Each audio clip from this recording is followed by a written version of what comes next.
Hey, what's up, everybody? This is Maggie Reichard, and welcome back to another episode of Nursing Uncharted. I am pumped about this show today. I feel like it's going to be full of little pearls of wisdom for everybody's nursing practice. But before we get started, I wanted to give any prospective travelers a heads up that AMN is giving away prizes right now for applying and following them on Instagram. So if you go over to their Instagram at AMN Nurse, click the link in their bio and then click your passport to New Horizons. You can fill out a checklist there and win new scrubs and Amazon gift cards and more. So get that free stuff, guys. All right. So today we are going to be talking about a little bit about operating room nursing and a lot about bullying in the hospital environment. And this is something that unfortunately is commonplace, within our culture. We work in a high stakes environment. A lot of people are on edge. So I'm really excited to kind of delve into how to shift our respective environments into creating healthy workplaces. And here to facilitate that discussion with me is Andrea Dyer. Andrea is a pediatric traveling operating room nurse. She's been an OR nurse for over 12 years, working in numerous healthcare systems around the country, including several level 1 trauma facilities. Andrea is the president of the Association of Perioperative Registered Nurses, or AORN, for Chapter 2001 in the State of Maine. She's on the Nominating Committee for AORN nationally, and she's an active member of American Nurses Association, Internal Council of Surgical Plume, and the American Pediatric Surgical Nurses Association. Andrea is a champion for perioperative practice issues when it comes to bullying in the workplace and the elimination of surgical smoke, and she's presented nationally on both topics. In Oregon, she actually facilitated the implementation of smoke evacuation equipment at her facility, and she's testified before the Oregon legislative bodies on surgical smoke elimination. By being an advocate for change on both of these issues, Andrea is making a practice and a safety difference for patients and practitioners everywhere. So super excited to have you, Andrea. Welcome to the show. Thank you so much, Maggie. It's an extreme honor to be here, and I'm so excited that we're talking about one of the topics I'm most passionate about, which is workplace violence and bullying in the operating room. I'm super, I have to tell you, I had a lot of trouble creating an outline for the things that I wanted to talk about today because there's just so much that we can talk about. We're going to split it up. We're going to talk about bullying in the workplace. And then in another future episode, we're going to kind of delve into surgical smoke because after talking to you, about the importance of getting both of those issues out there, I think that it's important to have it on the podcast. So thank you so much. We appreciate it as periop nurses so much. Yeah. Oh, I'm sure. I am in the ICU now, and I, sometimes with like GI procedures, we'll do a little bit of cautery. But that's my extent on that, issue. But I remember, being in an upper GI procedure and, all of the cautery, like the smell, until I talked to you, I didn't even, realize how terrible of a... I know. It's like, what's that smell? Because we all do that day in the operating room when we first start out as new nurses, and no one told me about the smell. And then I was like, what? I'm literally breathing in burning flesh from another human, and it has over 140 toxic chemicals, the same chemicals that are in cigarette smoke. So I'm so excited that you're going to have another episode on that. And it's going to drop a lot of jaws. I'm excited to do that. Well, I want to shed a little bit of light on the OR, in the OR realm itself, and talk about, what it's like to be an OR nurse before we get into the meat of this episode. So tell me, how do you like being an OR nurse? I am obsessed with the operating room. I think that is an understatement, actually. I did my one day as a student, and then I was so fascinated. I loved it so much. And at first it took a lot to get used to the mask. You're like, is this something I can do? And then the smell, and then all the equipment. It's almost like a kid in a candy store. You're like, could I learn all this? Yeah. Could I be an OR nurse? And you're literally participating in surgery. Like I can't, like every day, even still when I go home at night, I'm like, every day I go to work and I get to help with surgery.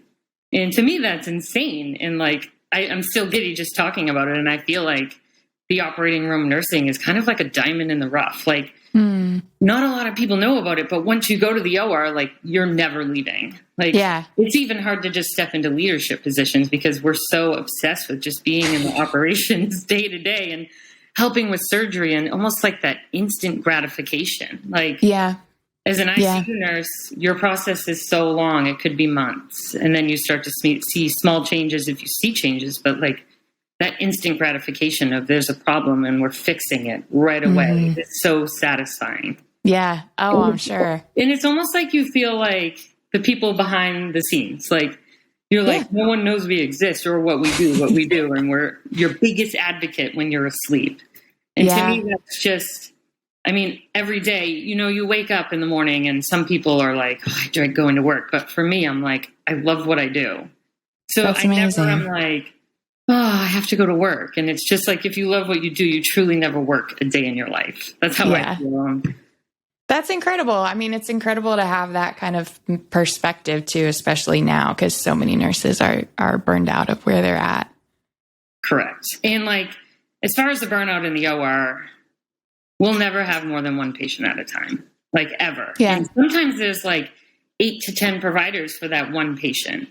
Yeah. And so it's, I mean, sure, maybe we'll work overtime and do more cases than we normally would in a day, but you're just, can you truly burn out when you're just doing that one-on-one patient care every single day? It's a different type of stress, I'm sure.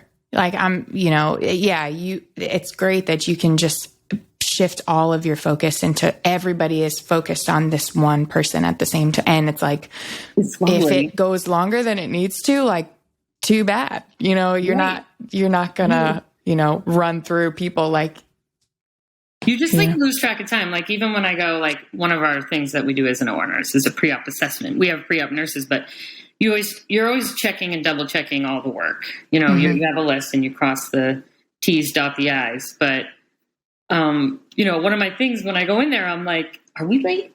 I'm like, I don't know what time it is. I don't know how late are we early? Like, I'm sorry. But like it's kind of like a, mood changer when I'm trying to come in and, accommodate and maybe make a joke. Because as you know, as an OR nurse, you have about 4 minutes to win over your patients, or in pediatrics, your patients' families. Yeah. Yeah. What's the biggest difference as far, because are you only pediatrics essentially? I can do adults as well. Okay. When I trained in a hospital in Maine where we did both, but no one actually really wanted to do the pediatrics. It's so specialized that it can be intimidating. Oh, I'm sure. So these nurses were like, we'll stick the new nurse in there. And I was like, do I have a choice? But honestly, it was the best thing that ever happened to me because I was like, not only am I good at this, like I love it. Yeah. So then that kind of started my journey. And I mostly do only pediatric hospitals, but the good thing about me is the flexibility to be able to swing to adults. But anytime I go to the adult world, they're like, ooh, pediatric nurse, give her all the peds cases. Yeah, right. You're like, it's my bread and butter. That's fine with me. Yeah, but most of us in the pediatric world are pediatric only. But you can still break into pediatrics. It's really easy. I mean, anyone can look me up and my recruiter and we'll help you get right in. Like sometimes all it takes is knowing someone, Yeah. So, well, you were just talking, how do you get your pediatric patients to trust you? How, like in those 4 minutes or whatever before you start? A lot of times, like what I like to do is I like to turn the conversation back onto them, or like, almost if you talk to little kids, just like they're an adult, like they love that. Like, yeah, I guess I would have never known unless I had done it. But like one of the things I'll say is, do you want to use my iPhone and we can look up YouTube in the OR? You can use my phone, but we have to ask your parents. And like that's right there is done. Yeah. Game over. And I'm like, you know me, and I love you, as you know, Maggie, I love the Baby Shark song. So yes. Just like, for me, it's like, we can play Baby Shark, or I'll be like, there's an anesthesiologist, say in the OR, I'll be like, Dr. So-and-so is ready to sing Baby Shark for you when you get in there. which my colleagues He's love. rehearsed it for you. You should. They love it when I put them on the spot. Or I like to do it to the med students or the residents. I'll be like, we're all, because they are like in it. Like, we're all going to dance for you. And like, I guess for the teenagers. That's amazing. It's more of a ask them what they're into. Like, sports or gaming. A lot of people nowadays like gaming. And since I'm almost 40, I don't know much about it. So like those open-ended questions with it, like, explain this to me or whatever. But mostly I think it's just how genuine I am with the population and how transparent. And you're there and it's the worst day of their life. And as long as you never forget that and you come out there and you're showing them that you know that and you understand that, I just think. And it's okay, you know, and like everything is going to be fine, you know? Yeah. They're kind of at your mercy in a way. And I hate to say it like that, but I know that maybe in the ICU, you hear about difficult families or patients, but I don't see that very often in the OR. Yeah. Well, I think that there's a lot of mental prep too that goes into, you know, and they're finally here and they're right about to go in and then they see you. Like, I feel like it's, you know, you have to assess like, okay, do I need to distract them with singing and dancing and Baby Shark? Do I need to just like ask them about their favorite hobby and, you know, or am I going to be like, okay, you're going to do great. And, you know, this surgeon is the best one. And, you know, I'm going to be with you the whole time, or, you know, just figuring out what your strategy is going to be in those 4 minutes. That's big. And I really love it. I mean, I think it shows when I'm there, and I love being a nurse. I love that you make people dance. I think that just kind of I mean, like I was saying in the introduction, like everybody's high stakes, everybody's, you know, there's so much stress and stressful. Like when you kind of bring that humanity back into, you know, the conversation, it just makes everything a little bit, you know, lighter. I feel like the surgical team probably remembers this patient more as a whole, as opposed to just, you know, a body that they're working on, you know? Right.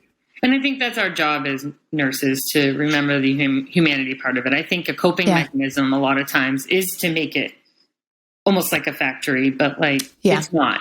So, you know, we're nurses and these are real people with real lives. I think one of my favorite questions I ask people who are like 4 or 5, I'm like, do you have your license yet?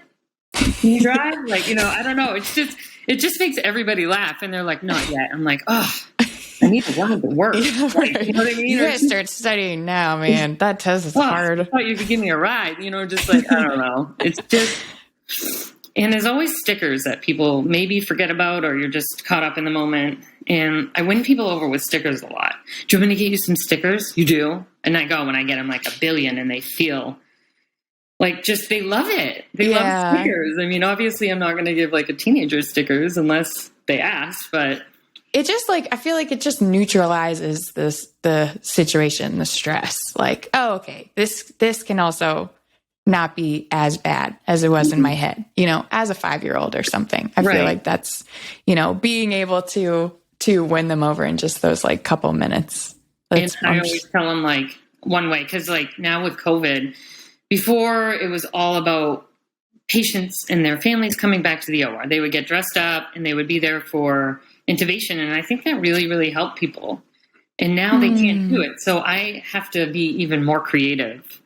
I have to be like, I want you to meet my friend in the OR. They're waiting for you. Like, I'm so excited for you to meet so-and-so. I'm so excited for you to see the equipment, or, you know what I mean? Yeah. It's just so tricky. Parents would witness the intubation of their kid? Yeah. And I don't recommend it. Like, I think of my niece and nephew and I'm like, I would be traumatized. You know what I mean? We tell you, like, they're going to make wiggly movements. Their eyes are going to roll in the back of their head, but it's just always a shocker when it actually happens. But they really loved it. And it gave them a peace of mind. They could see us. They could see the equipment.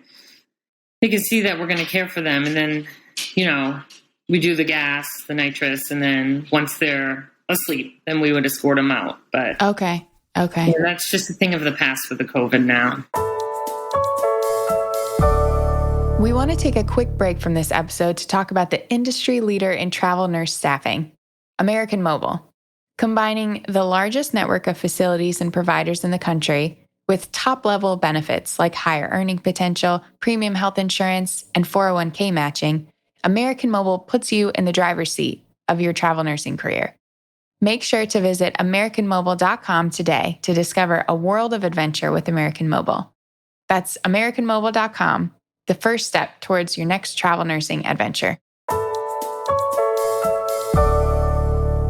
Well, that's kind of like when we go through code situations, like sometimes we do allow the family to be there for that because they understand everything that's going. I mean, it's hard to, everything is a blur, but like they can see exactly all the things that we're doing. It kind of helps, especially if the patient's like not doing well, it kind of gives you a visual of, we're literally trying all of the things that, to keep this person. It just, it really helps, the decision-making process and stuff. So I can see the similarity in, just being able to visualize all the things like this is a big part of going into the OR, intubation. And I think a lot of times you're scared. You're like, I'm sending my kid off with one person, but like, and then you see all of us and we're all standing there like in our intimidating board. You're like, look, staring. And it's like, they're all here for your child. Yeah. I feel like you're such a champion for advocating, or standing up for others, whether it be your patients or other nurses. Like, have you always been like that? It's funny you should say that. So it goes back to my culture and the way I was raised. I'm from the Northeast, which I've been trying to kick my accent in this, so understand me. But being born and raised in the Northeast, my family's from Italy. So we were raised with certain values, and it was almost annoyingly drilled into my head. Like, you're not going to be jealous of anyone. Like, I swear I had that conversation with my mother, like 4 times a week about how grateful I was going to be for my life and how I was never going to pick on anyone ever. Like, so like, it just kind of came natural. And like, just seeing my father, he was a teacher and a coach. So seeing him and like seeing him do it live and in person, since I was a child, I would be visiting him in the classroom. I would go to his games, and like, he worked at a like inner city school. So like, he had to do a lot of discipline, and he was just, I feel like he made standing up to the bullies trendy before it was even trendy, like 15 years ago, 20 years ago, whatever. I mean, I'm old now, so maybe 25 years ago, but just seeing that, and then having my mom's strong Italian background, his family was Irish and Lebanese. It kind of created like a powerhouse, and like most of my family was like that. And then my mother would tell me stories when I was older, and I don't remember any of it. She was like, the bus driver would tell everyone that you stood up for people on the bus. Like, you would get out of your chair and go over. And I was like, Mom, I wasn't even big. I was like, like, who did I think that I was? Like, I see 2 like themes with your mom and your dad. Like, your mom is like amping you up, or like, making that foundation of, acceptance or non-acceptance. And like, you're gonna, be good to others, and you're not going to be, you're going to stand up for people. And then you had this example in your dad. And I feel like that kind of simulation of, implementing those 2 things in the workplace, like you have a, set of rules, like this is how it's going to go down. This is what we, want in our workplace. And then you have examples of people actually carrying those things out. I just like thought of that as like that's like a perfect. I mean, it's true, because if you think about it, my mom was so like, she would say all this stuff behind closed doors, and she was proper and she was quiet. And then there was my dad, but he was still really professional about it. I think the coolest thing about learning by example was how professional he was, and how he never got hysterical. Like, I know there was an example. I was working one time in Boston where I could see that someone was being bullied, and she maybe thought it was because English was their second other language and everything. And I empowered her. I was like, now's the time to defend yourself and to stand up to people, and, no one should treat you this way or make you feel this way. And then I just was kind of watching one day, and she went in there, and she was like a bull in a china shop. And I'm like, that's not what I meant. That's how I would be too. I mean, that's when people are I guess they suppress that. Exactly. I feel like there's so much anger under here. And then when they're like, you let it out, and they're like, rah! You're like, I was like, no. Professionally. Oh my gosh. But yeah, so it's just always been who I was. So Yeah. I wasn't even bullied for the first time until I was like 30 years old, because there I was in life, and I went into the operating room and no one knew who I was. You know, You're a traveler. I was a regular. You have to be regular staff at first. Okay. So it was a regular staff, born and raised, and just no one knew who I was. They didn't know who my family was. So, and then I was bullied for the first time in my life in 30 years. And it was it just lit a fire under me. I was like, someday I'm going to get my master's and I'm going to educate on this and I'm going to come back and I'm going to be the boss and I'm going to stop it. And it was like, it was so upsetting because it would affect patient care. Yeah. And I could see this as a new nurse in the operating room, 25, maybe 27.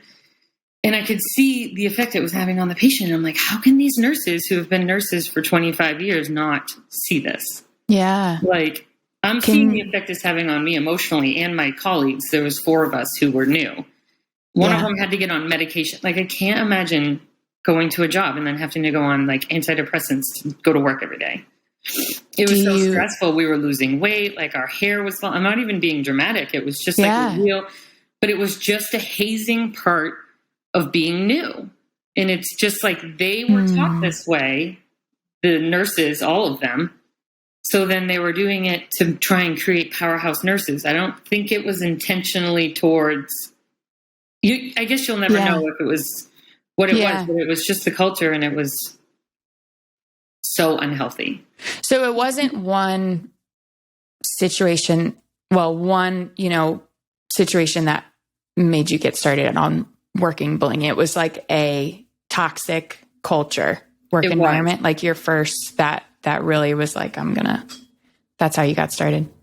That was when it started, but it took many years to kind of get the credibility, or like when you're new, and you just don't want retaliation. Yeah. And it's just like, I wish I could, even as much of a powerhouse as I was, the way I was raised, my culture, my background, and I was being bullied, like, it's almost shocking for people when they hear that story, but I'm so glad it happened, because someone like me is now advocating for bullying. Yeah. And it's like, and I will not stop until the peri-op environments are bully-free, and it will never happen around me. And I will always protect people, especially new people. I had a bullying experience, just this one incident, where I felt completely paralyzed and weak, and I was new. I was a traveler, but it was during COVID, and surgeries had just started happening again. And I think I was on this one unit for, I don't know, maybe 6 weeks, 10 weeks or something, but the surgeries had just started happening.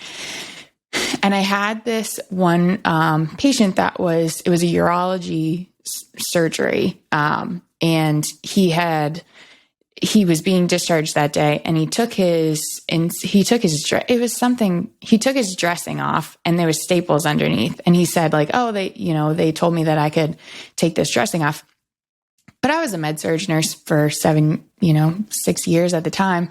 And we generally, in my experience, I mean, granted, hospitals do things differently, but in my experience, we normally keep dressings on while staples are still in, to make sure that they are, dry and, there's no debris or anything.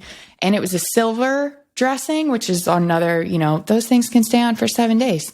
So, and it hadn't been, so I just wanted to verify before we sent this guy out to home.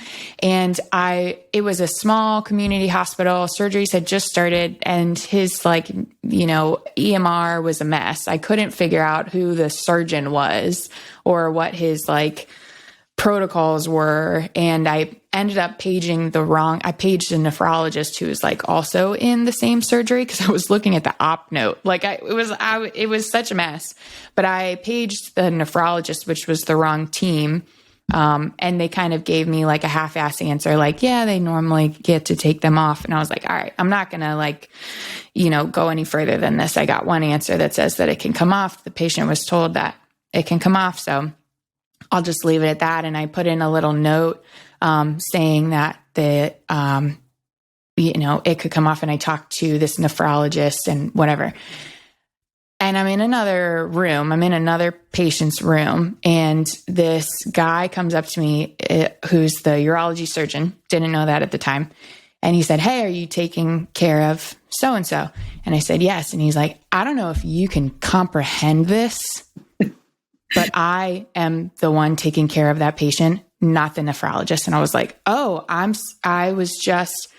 and he cut me off and he was like, no, you weren't just doing anything. And I know what you did because you charted it. So I know you were trying to go over my head. And the fact that you're not apologizing is just making me even angrier. And I was in another patient's room.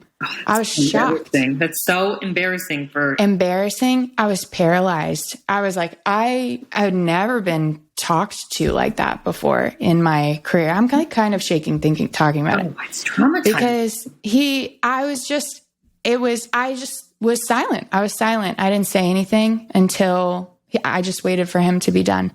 And he like berated me for, a little bit longer. And then he left and he went right into the patient's room and completely changed face. And, I could tell that I was not the first person that he had done that to.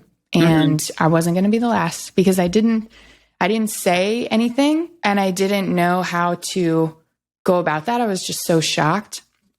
And I ended up I sent an email to my nurse manager and I told the charge because those were the people I was comfortable going to. And I think that they ended up like passing on to like their higher ups or, whatever. He ended up like another shift. I saw him like hanging out at the nurses station, like trying to be cool and like talking to other nurses, but he didn't come to me.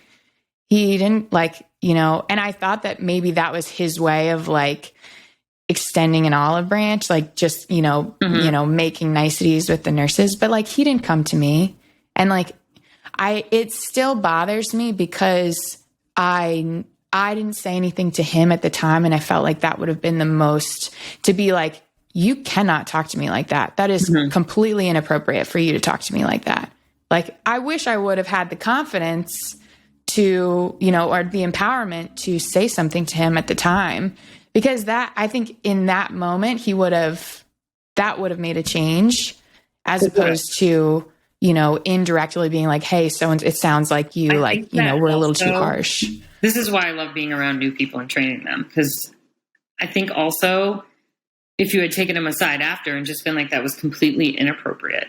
Like, you made me uncomfortable. I tell people to use words that are powerful. Like, if you're saying you're making me uncomfortable, no one is going to question that. Yeah. Because that's what he was doing. You were unprofessional. Like, we were in the patient's room and you were berating me and making me look bad and you were extremely unprofessional. I think it would have been worth it to have that conversation after. And it's one of the things that I always tell new people to do. Like, in the heat of the moment, it's so hard to do that. But I would have, 15 years into my career, I would have stopped him dead in his tracks and been like, excuse me, you're being unprofessional. I'm with another patient. Yeah. And we will have this conversation later and we will sit down with my director. Yeah. And yours. You know what I mean? Like, I think that one of the misconceptions of the operating room is that surgeons are bullying us and that doctors. Honestly, the most bullying I've ever seen has been between the nurses and the techs. And like, doctors are creating more of a professional environment now. The residents are professional. Everybody, this new generation even is bringing awareness to it. And I'm very happy and pleased about that because they're so much easier to train. And when the new doctors are now, I'm not saying it's just the older doctors that are bullying us, but like, it's just like a different culture now. And like, they're having the training. Like, we had an incident in New York City and I know this surgeon had to go to anger management and he's like a different person. And he's he's actually wonderful. You know what I mean? Like, and like I was saying to you earlier in the week or today, even sometimes bullies don't even know the bullies. Right. Well, yeah, absolutely. And as a travel nurse too, it's like, you're so you're just terrified of retaliation. You just want everyone to like, kind of like you. But then when I was new at traveling 8 years ago, I was like, I want everyone to like me, but not too much, because I don't want the staff to have animosity towards me because they're surgeons like me. And it's like, I cannot believe I ever even thought like that. Like, yeah, we're not working at a place where we're just like shipping boxes. We're taking care of people's lives. And like, why would you not want the nurses that are coming in to be as good as you? Like, it blows my mind that people want to be the best and they want the surgeons to like them the best. I'm like, I want us all to be the best. Like, yeah, this is your family member and you just want some people to be the best and then some people to be mediocre. Like, I'm excited. Like, when we get new nurses, like one of my favorite things to do, or good nurses, is to clap them to the top, to publicly praise them. Like, let's start making that a thing. You know what I mean? Like, let's say how great my friend Liz is from work. Like, that's one of my favorite things to do. And I'm like, and people will say something to me about it. They'll be like, and it's usually in private. I'm like, you can say that in front of the whole OR. I'll be like, you know, Andrea, I love how confident you are that you boost other people up. I'm like, you should too. Like, that's my first response. I'm like, feel free to do it. It feels great. Like, when we're all loving each other, like, one of my favorite comments in the OR is, isn't this nice, all of us here together, working so hard? That's a great thing to say. Like, in a procedure or something, like, you guys are doing such a great job. I just want to let you know, put like, little pieces of positivity in there. Like, recently I had a surgeon text me and be like, great patient care, great team. Like, thank you. And I'm like, surgeon texted me at 8:00 at night after my shift. I'm like, that's saying something. Like, let's normalize that positivity.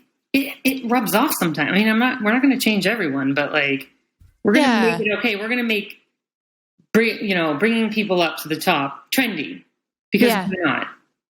Yeah. I really want to break this down. I feel like this is like bullying in general. It's something that we all see, something that's like very subtle sometimes. And I really want to like almost like cut and dry identify like what bullying can look like. Like we talked about a little bit before how, in your situation, bullying was everybody wanted to be the best, like they were building, amazing nurses, but in the process we're like trying to break them down. Like in your experience, what does bullying in the workplace look like for people that have tolerated it for so long that might not even recognize what it might look like? I think the most that we see this all the time in the operating room is like the subtle jabs to people, or like the trying to gang up on people, and the talking about people behind their backs. And I'm just like, I'm so sick of it. Like, when I say I'm so sick of it, the second I hear you, and like the good thing about where I've worked most of the places, like the surgeons aren't that into that. No one wants to sit there and be catty. It's embarrassing and unprofessional. And I wouldn't even call it high school level. I would call it middle school level. But like, that is what I see the most, the gossiping and the laughing and and the trying to turn people on each other. Yeah. And even just recently, someone said in the surgery, like, to the surgeon, I don't even think they thought I was listening, so-and-so's so exhausting. And I was like, excuse me? I was like, why would you say that? Like, you guys are wicked good friends. You know what I mean? Like, why would you say that? And I'm like, it's not right. And I just was like, I don't know. I just kind of hit a point in my life where I just had that epiphany where I was like, no one's going to do it around me. And like, there's a difference between talking about someone and venting about a situation. And I feel like that there's a fine line. Yeah. Like, I'm here for, like, I even had a coordinator recently vent to me about something and then come up to me later and be like, I don't want you to think I was complaining and this and that. I'm like, you and I are friends, and I know you were not complaining, and I know you're not a complainer. And sometimes it just feels really good to vent to someone. And like, that's what was going on in that situation where they're bouncing ideas off me and I'm playing devil's advocate. Yeah. Opposed to Maggie was flirting with so-and-so. I hear that all the time. And I'm like, Maggie talks the same way to the doctor as she does to me. You know what I mean? Yeah. Sorry, I'm so passionate about it, but I think that when people do make those subtle jabs, there's always an underlying, like, why? Like, is it because one situation is making you uncomfortable? Like, is it like you're concerned about the patient? Like I think that it's important to try and get underneath, like, why, I just think there's more professional ways of going about it. Yeah. Talking to someone you trust in private and not making those jabs at people publicly or whatever. Yeah. I think where we are going to have a little bit of problems with the newer generation is like when we use things as an example, because like that's how we learn. Mm-hmm. Is we use situations as an example, but I don't want the newer generation to think that we're picking on them, so to say. Yeah. You know what I mean? Like a situation where we don't want it to repeat itself in the OR or with equipment or something that's gone wrong. And that can be super stressful. Yeah. And even as a nurse of like 15 years, they're using me as examples in morning meetings often. Nobody wants to be called out. It can feel like you're being attacked. And I think that's one of the most, and just blatantly being rude, but like also having like the self-righteousness to know that, are they attacking you or is it the situation that is stressful? Yes. With the surgeons. Like, I mean, some people will be like, whoa, so-and-so yelled at you. And I'll be like, I didn't even notice because we were just doing our jobs and it was like you know what I'm saying? Yeah. I know that's so hard to wrap your brain around because I say it like that. I'm like, so-and-so yelled at me, but it's just, you just have to know, like, when they're yelling in the moment about a situation that's unsafe. And then like, taking that personal and just being like apologizing and moving on and fixing it. Yeah. Well, and I think closing the loop on that communication too, if there's any gray area for how you feel about something, like, let's say in a code situation, if somebody yells at me, and I'm still feeling some way about it, like at the end of the code, I could always close that loop and be like, hey, this, maybe explain my situation a little bit. And, it's going to be diffused, whatever the thing was, because the heat of the moment is over. But like, just so I'm not dwelling on it, for days afterwards thinking about it, or I don't want it to bleed into another interaction with the same person, just being confident to, normalizing that, like, hey, I didn't appreciate the way that, you talked to me. Or not even, I didn't appreciate the way you talked to me. Just be like, I understand that you were stressed out, but, I communicate a little better if, you wouldn't talk to me in that fashion. Yeah. Like I have so there was a code situation and we needed TPA, and TPA wasn't in the code cart. Apparently there was a shortage of TPA or something. I don't know if OR nurses would know what that is. Will you just explain how important that is? I think TPA is tissue plasminogen activator, I think is what it's a clot buster essentially. So if somebody has a ischemic stroke, you give TPA. You have a window of time, correct? Say it again. You have a window of time that you have to push that in? 4 hours, yeah. I think we had just gotten the patient and we didn't really even know what was going on, but it kind of clinically looked like a clot was maybe happening. And so we were like, this guy's going to die if we don't end up, just giving TPA. And it was I think it was in the middle of the night or something. And so TPA wasn't in the code cart. And so that means a pharmacy has to go downstairs and make it and bring it back up. And there was one pharmacist for the whole hospital. There's just madness, high stakes stuff. And I remember the attending was yelling like, where's the TPA? I can't believe it's not in here. And I was the person doing the code cart and the meds and stuff. And, I know that they weren't angry at me, but I mean, the anger was projected on me a little bit, but in that situation, but I totally understand where it was coming from. And it wasn't, and they weren't actually yelling at me, but just the anger in the moment of not understanding, that can get gray. There can be a gray area there. And, I think that it's important if I was still, which I'm, I feel no way about it. I love that attending.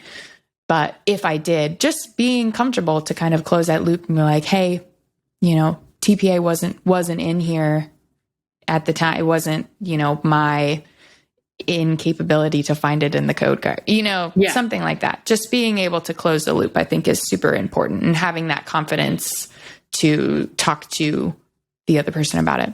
Would you say that comes with time, or do you think people should have that right off the chopping block?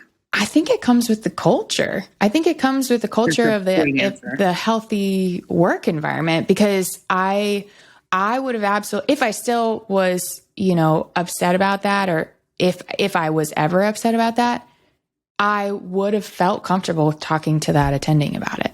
Mm-hmm. Whereas I've worked in other places where I would have never felt comfortable talking to that person about it. I would have just swallowed it and, moved on. So mm-hmm. I think creating that work environment where you're conversational with everybody that you're working with, mm-hmm. super important.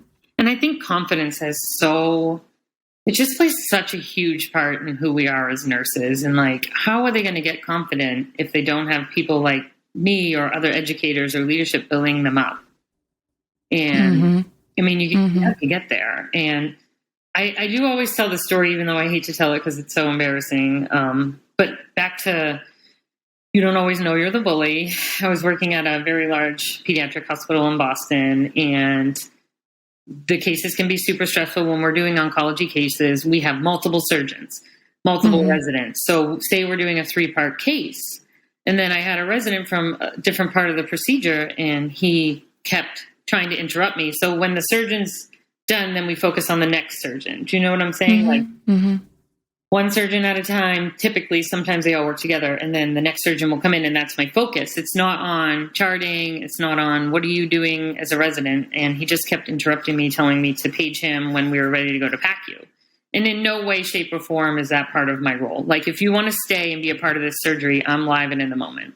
And finally, I just snapped at him and I said, last time I checked, I wasn't your secretary. And I know. And then my friend Jennifer was scrubbing, and she's like, whoa. And I was like, whoa. She's like, the liaison for bullying. And I was like, I just want to apologize to the room, the resident, because that was inappropriate, but I am focusing on this surgery and I am stressed. And if you want to know when the patient's going to PACU, why don't you stay? And that was it. And we moved on. But it's just even someone like myself who's obsessed with bullying, it comes out in the heat of the moment too. I just think that if I hadn't recognized it, then I would have been such a hypocrite. You know what I mean? Yeah. Well, that's awesome. Except when I do it, that was a great example, though. Even the teacher can. I know my mother's always like, "Don't say that. Don't say that in your meetings." I'm like, "Mom, I'm not perfect." No, that's a great example. I mean, even because that's the thing. I mean, the people that you deem as more important than you, in a sense, have some type of authority or, the ability to get away with things, and being able to, being such a prominent face in your organization, and being able to also check yourself and being this is, this was not okay, even for me. I mean, that was probably huge for people in that room. Right. And I think we did that presentation, the bullying presentation. I did it with the CEO of Vanderbilt. And then she was the executive director from Wellstar, and she's actually our president-elect for AORN. We did this presentation everywhere in the country. It went viral. People loved it, the one I actually showed you. Yeah. And it wasn't until we presented it in Boston that a lot of people spoke up, and they're like, I think I'm the bully. I was like... That's amazing, though.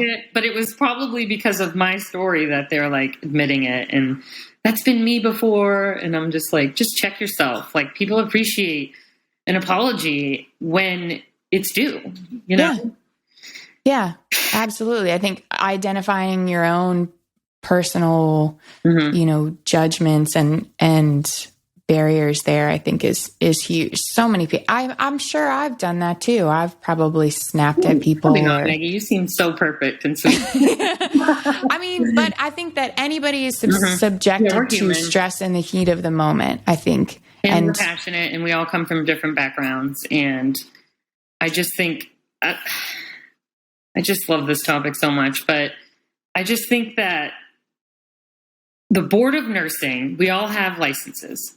And the Board of Nursing has a zero tolerance for bullying. And if you think about it, if you're training me, Maggie, in the operating room and you roll your eyes, that's bullying. Yeah. it's my favorite thing to do, and then call it out and be like, I was kidding. I'm a jokester, which is not always appropriate because when I first started this, I was like, oh, I'm just going to win everyone over with jokes. And then the executive director from Wellstar, Vanjie Dennis, was like, no. And I was like, okay. So I did the research, but if you're training me and I know you're going to roll your eyes with the doctors, I'm not going to ask you the questions. So I'm going to use my own critical thinking skills. And what if I'm wrong? I'm new or even not new. And then, that's why the Board of Nursing has like a zero tolerance policy for this. So like, obviously the hospitals they have policies. But the board they don't tolerate it and they'll do an investigation right away. So like, I always tell people like, it's a very last resort. Like you can call the Board of Nursing if you're seeing bullying, because also if you're witnessing bullying and not doing anything about it, you're just as guilty. Yeah. I mean, because you're supposed to be thinking about the patient at all times, at all costs. And like, I need to be able to sleep at night. Growing up Italian, Roman Catholic, like that guilt. But no, honestly, like everything that I do in the day, I have to be able to rest at night knowing that I did my absolute best for every single person, the way that I would want to treat someone I loved. What's a good way to address a problem, you think? I mean, in the OR for this, but obviously sometimes it's not always appropriate, like in the moment, because we're in the operating room and we're operating. So you can't necessarily address it and be like, time out. We're going to stop surgery and you and I are going to have a one-on-one. So I felt slighted. We're going to pause and you're going to stay under anesthesia a little more. But so in the OR, it's not always appropriate in the exact moment, but it is appropriate after a situation. Yeah. And I always encourage people to, not like my friend did when she went in there and attacked everyone in the OR. Like, you and you. And I was like, oh my, she's doing it. Yeah. She's really doing it. No, and to just, because people are reasonable. And a lot of times, like I said, they don't always know they're the bully. Or they can't, when you're in those high stress situations, you don't realize, or you're coming off a certain way and maybe they don't mean it. So like miscommunication. Mm-hmm. So if you're just so bullied, though some people are so bullied and so scared of retaliation, then you have to just go up the chain. Yeah. And you talk to your manager, your coordinators, your educators. And then a lot of times, actually, it's not fixed after that, unfortunately. I think we're getting away from that culture where we're dealing with things in the moment, which is amazing for all the progress I've wanted to make with bullying. So, and then you just keep following the chain of command. Like, the manager doesn't say anything, the director, the CNO. And like I said, there's hotlines at hospitals I've worked at in Boston, anonymous hotlines even, and say you're scared. I see you being bullied, but I'm so scared of retaliation, I can call a hotline. And, I love when certain hospitals will do culture surveys. Cause like, how do you know? People are only going to act a certain way around management. So they're all going to be hunky-dory sometimes and like lovey-dory.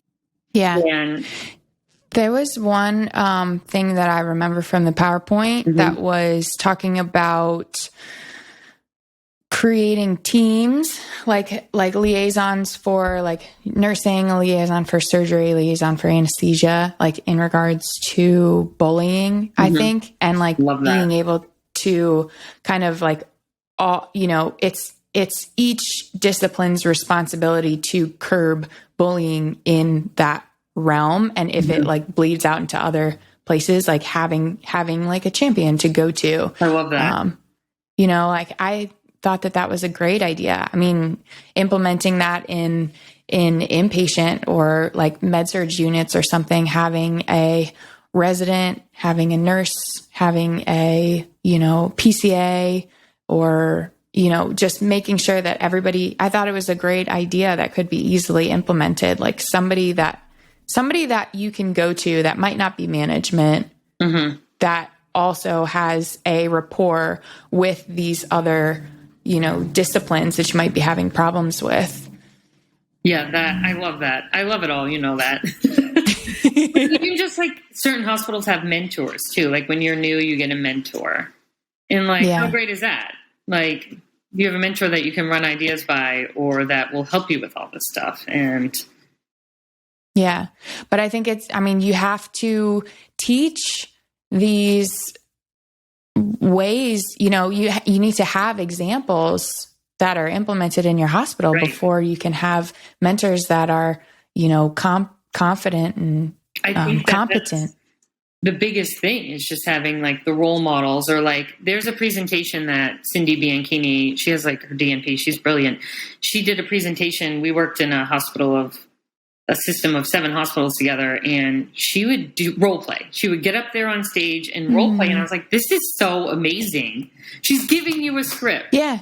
Yeah. Like she's brilliant. And she was, to me, she was like a huge role model with this, and she never tolerated it. And I would see her in meetings, and I just love that someone who's such a powerhouse and like is so sweet at the same time. Like I was like, we would go and we would meet with even CNOs. Her and I did a lot of, because we taught peri-op together. She was the head of the residency and I was teaching peri-op at the time. So we would go to meetings and we would say, we're not tolerating this. And I think that's what it starts with.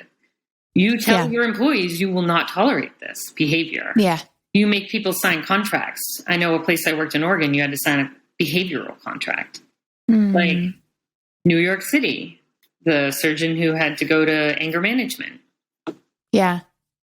That's always, to be able to fall back on a document like that instead, it kind of like pulls the subjectivity out of it and makes it more like, these are these things that you have to hit. And if you didn't, it doesn't have to be like about a relationship or not feeling, not liking somebody. It's like, these are the expectations of the job and you didn't meet them. I think the biggest thing for me is I like to point things out. And, I like to call it out. Like, I like to be like in that moment where that nurse was calling someone exhausting, I'm like, hey. Yeah. Like, how would you like it if I called you exhausting to someone? Yeah. I want, do you have any more examples of kind of mitigating things on a lateral level like that, or just being able to kind of, professionally address situations without making it a big deal? I have the example in New York City. Did you read the bullying article that I had written? But not on lateral, because it was more like a surgeon. It was kind of like my moment. I was a travel nurse in New York City. I was brand new. And we talked about it, I think. Mm-hmm. I think that's a pretty good story to tell. Please tell it. It was I just had it. I was getting my master's in education. It was years later since I was bullied from my small hospital in Maine. And I came into a room and there was a nurse and English was her second language. And there was a really important surgeon and his tech and his whole team. Like there was a slew of people in this case. And, she was running out and he kept asking her for something and she would run out and then they would just talk about, kind of make fun of her when she left the room. And I was like, I got my phone out. I texted my mom because I hadn't taken over the room yet. And I was like, I'm about to be fired. She was like, your father and I will come get you. We'll make you a sandwich. And I was like, Italian, of course. I was excited. I'm going to come home. And then I just was like, that nurse is working really hard for you. I stopped the whole room and I was like, and you're being really catty. And if you're going to talk about her, let's bring her back here and do it to her face. And then that was it. It was like, I thought there was going to be this huge, climactic moment where everyone was like, oh my God, you're right. I'm sorry. But everyone just paused and stood there and stared at me. And I was like, And not as satisfying as I wanted it to be. Back and he actually did help her get what he needed because that's all he had to do. In that practice, people were used to going in the sterile core and pointing to what they want. And then, the nurse doesn't even know I said any of that. And I just didn't feel the satisfaction that I thought I would. I was like, I'm not even sure. Did they hear me? So when I saw him in street clothes and I actually repeated myself, I was like, she was working really hard for you and you were being super catty. And I didn't appreciate it. And she didn't either. And that was it. He just walked away. But he never, ever bullied in front of me ever again. And I was like, would I could have done things differently? Probably a lot better. I could have gotten it written down or, but that was my first big aha moment where I was like, this is happening. I'm a bullying liaison. Yeah. Oh, just saying anything you could probably have said it a different way, but just being you could have said, I'm uncomfortable with the way that you're talking about it. And that would have been a lot different now. That's all, I'm thinking of, I would have been paralyzed too. I would have hated the way that person, was talking about that tech. And, I'm trying to think of ways that I could have actually said it. That's what I hated. I was like, the scrub tech and the surgeon, like, what are you teaming up on us? Like, I hated that. And I was like, and you're giving an example to all these residents and fellows. And yeah, right. That's another thing. He's actually a really amazing surgeon. So that was a huge disappointment to me. But then seeing the behavior change, and it just, I ended up really loving him. Like we worked together many times, many different years, and I don't know. And I hate that about our profession, that sometimes we have to be so bold, or I shouldn't have to go in there and tell people off in order for them to respect me. It should just come with the territory. Yeah. Well, and then I'm wondering also, I mean, in a lot of situations, it doesn't have to feel as heavy as you probably make it up to be in your mind, because you're upset that person, somebody's doing something that you don't like. But I'm wondering, like, also another thing from the PowerPoint that I saw, like making it a cup of coffee conversation. That's Vanjie Dennis's favorite. Is it really? Yes. I liked it too, because it was kind of just like, I think she presenting something like nonchalantly, like, you don't really want to say it like that. Like that doesn't make you sound great. Or I was thinking about this example of a manager that was talking to me about something not bullying related, but it was kind of like an awkward conversation that I was drinking. We were at the nursing station, and it was recent, like a couple months ago, and I was drinking coffee, so I had my mask down. But it wasn't like putting it back up like right away. I kind of was just like, letting, like I was drinking coffee and I was talking to like somebody next to me, and my manager made some like, offhanded, I think I was new, and he was like, well, I don't know about her. She doesn't know how to wear a mask or something. And I was like, I thought it was funny. It was just, but in a sense, he was kind of being like, be cognizant that you're not, like you don't have your mask up. I mean, I love the humor. I loved it. And I think that he's a great manager because of like little things like that, like making something kind of not as heavy as it needs. He could have said like, you need to wear your mask, you need to, but he didn't. Like shamed you. I like that he didn't do that. Yeah. So his I don't know, just in my book. Yeah. Making something light, not as, big or heavy as it needs to be. I think learning how it's leadership. A skill. Oh, it's so important. Like good leadership, I would literally do anything for good. You know what I mean? Like, when you take care of your people emotionally, and I don't know, there's just something to be said about that. And the director I'm currently working with is amazing. And like, I've worked in 17 hospitals as a traveler. I really just aged myself even more, but there's something to be said when you remember someone and you never forget them. You want to go back and work for them. Like I recently worked at Denver Children's, and part of it was because of all my friends. Yeah. And like, I think the fact that you have done all of this amazing work and you're a travel nurse, I think that's something that needs to be noted, because as a traveler, like you're only on a unit for a finite, small amount of time, and travelers don't generally they don't allow themselves to be problem solvers on the unit that they're on. So I just think that I think that you're a great example that travelers can still be the change on the units that they're on, even if we're only there for a short period of time, like just, we can make a difference. Oh yeah. I think we can be the biggest influencers in the country because we go everywhere and we see everything. Yeah. So true. True. You'd be so surprised. Like if I offer an education session on something, people are so excited. They're like, of course. We'll sign you up Wednesday morning at 7 a.m. You know what I mean? Like, yeah. And I feel like that's part of what has made this journey so successful, is having worked at all these places and using all my different resources around the country and just like teaming up together and making a difference in every OR and helping with policy changes. And, I do even more with the surgical smoke world than I do with the bullying world, because we have legislation work to be done. Yeah. So yeah, it's exciting. And running for national office, I I was so excited because I'm a travel nurse. And I think some of my colleagues gave me feedback that because you're a travel nurse, we wanted you. Like, you know what I mean? Yeah. Because everybody's in leadership. I probably won't get voted in, but that was such an honor. And then I feel like I'm representing our entire travel nurse community.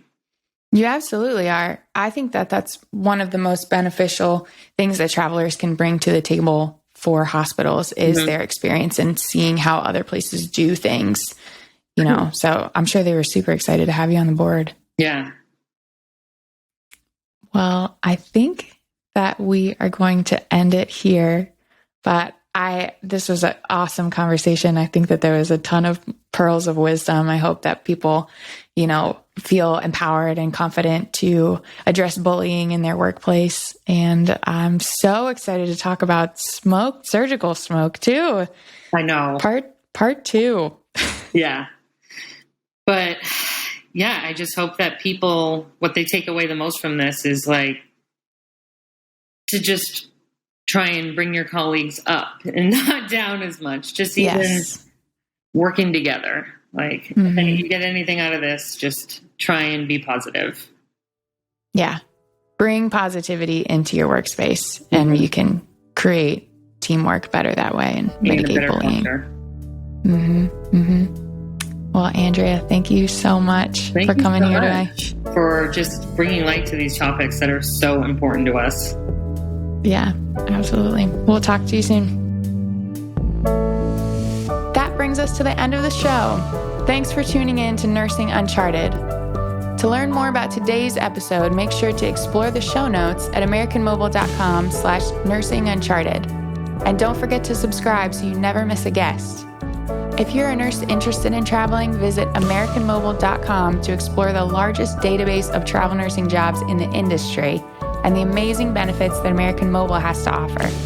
Also, a special thanks to producer Jonathan Carey, assistant producers Katie Schraubin and Sam McKay, and Aidan Dykes for the music and editing. Until next time, take care of yourself.